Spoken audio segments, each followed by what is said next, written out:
여러분 솔직해집시다. 요즘 밤에 잠 잘 오시나요? 겉으로는 집값 바닥 찍었다, 금리 이제 내린다 떠들지만 정작 여러분 통장은 어떻습니까? 월급 들어오자마자 카드값, 대출 이자로 퍼가요 당하고 남은 돈 0원. 이게 여러분만 겪는 일일까요? 아닙니다. 지금 대한민국 전체가 거대한 시한폭탄 위에 앉아 있습니다. 그 폭탄의 무게 무려 2210조 원입니다. 언론에서는 가계부채 1900조라고 하죠? 거짓말입니다. 자영업자 대출, 전세 보증금까지 싹 긁어모은 진짜 빚은 이미 3000조에 육박한다는 분석도 나옵니다. OECD 국가 중 GDP 대비 가계부채 비율 압도적 1위. 우리는 지금 빚이라는 마약에 취해 파티를 벌이다가 청구서를 받아든 숙취의 아침을 맞이하고 있습니다. 그런데 더 무서운 건 뭔지 아십니까? 이 폭탄이 터지는 순간 누군가는 한강 다리 위를 서성이겠지만 누군가는 헐값이 된 여러분의 자산을 줍줍해서 평생 놀고 먹을 부를 쌓게 된다는 겁니다. 오늘 영상 끝까지 보셔야 합니다. 이 거대한 부채 쓰나미에서 익사할 것인가, 아니면 파도를 타고 올라탈 것인가. 그 운명을 가를 생존 지도를 지금부터 펼쳐드립니다.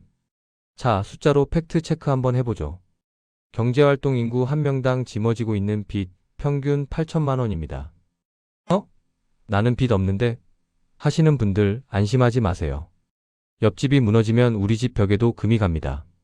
그게 경제입니다. 지금 가장 큰 문제는 DSR, 즉 총부채월 리금 상환 비율입니다. 한국은행 자료를 뜯어보니 평균적으로 소득의 40%를 빚 갚는 데 씁니다. 이건 평균이고요. 영끌하신 분들은 소득의 70% 이상을 은행에 갖다 바치고 있습니다. 월 300 벌어서 210만 원을 이자로 낸다? 이게 사는 겁니까? 은행의 노예지. 우리가 착각하는 게 있어요. 금리가 3.5%니까 견딜만하다?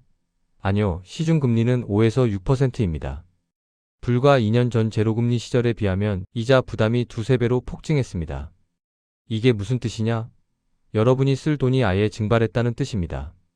내수가 죽었다고 하죠? 당연합니다. 치킨 시켜 먹을 돈, 커피 마실 돈이 전부 은행 이자로 빨려 들어갔으니까요. 자영업자분들 손님 없다고 한탄하시죠? 손님이 안 오는 게 아니라 손님 지갑이 텅 빈 겁니다. 지금 대한민국은 서서히 말라 죽어가는 가계부채발 질식사 단계에 진입했습니다. 그렇다면 이 2210조 원의 내관이 터지면 어떤 일이 벌어질까요? 경제학 교과서에 나오는 얘기 말고 진짜 현실판 지옥도 4가지를 그려드립니다. 첫째, 소비의 완전한 실종입니다. 지금은 줄이는 단계죠? 임계점을 넘으면 아예 끊는 단계가 옵니다.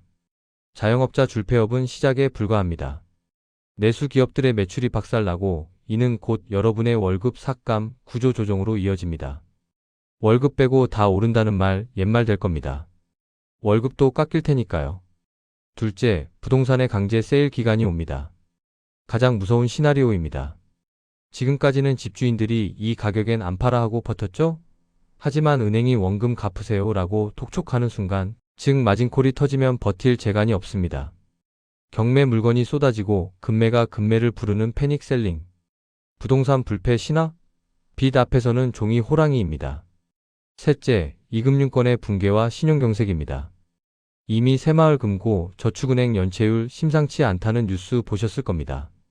가게가 무너지면 돈 빌려준 금융사가 무너집니다. 뱅크런이 일어나면 멀쩡한 시중 자금줄까지 다 막힙니다. 기업들이 흑자 부도를 내는 상황, IMF 때 보셨던 그 악몽이 재현될 수 있습니다.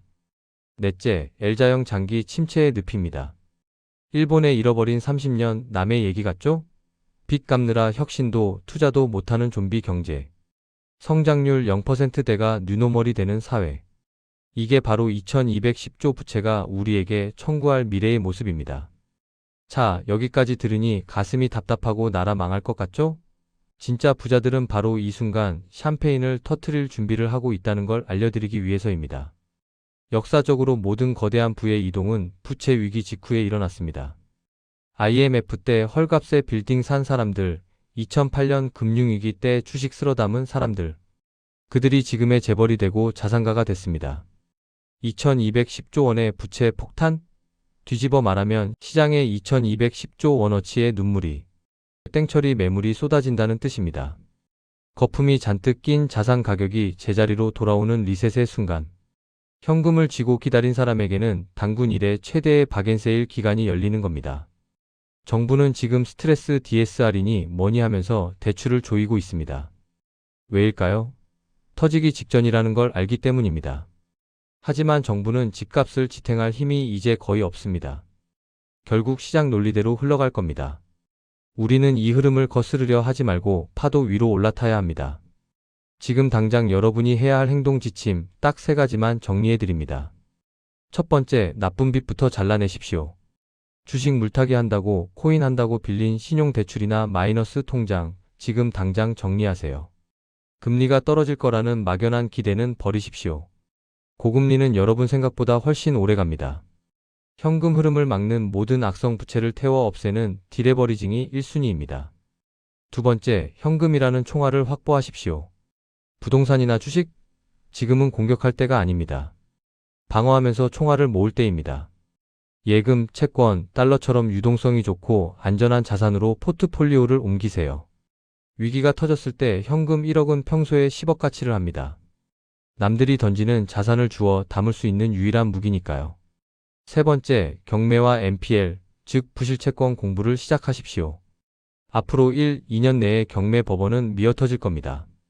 멀쩡한 아파트가 반토막 나서 나오는 시기, 그때 가서 공부하면 늦습니다. 지금부터 권리 분석 공부하고 임장 다니면서 내공을 쌓으세요. 남들의 비명 소리가 들릴 때 여러분은 냉정하게 낙찰가를 적어내야 합니다. 대한민국 가계부채 2210조. 누군가에겐 공포지만 누군가에겐 기회입니다. 폭탄이 터지는 걸 막을 수는 없습니다.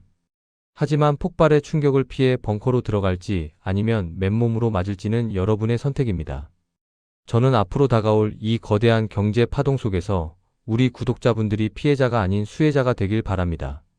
이 정보 놓치고 싶지 않다면 지금 바로 구독과 좋아요, 알림 설정 눌러주세요.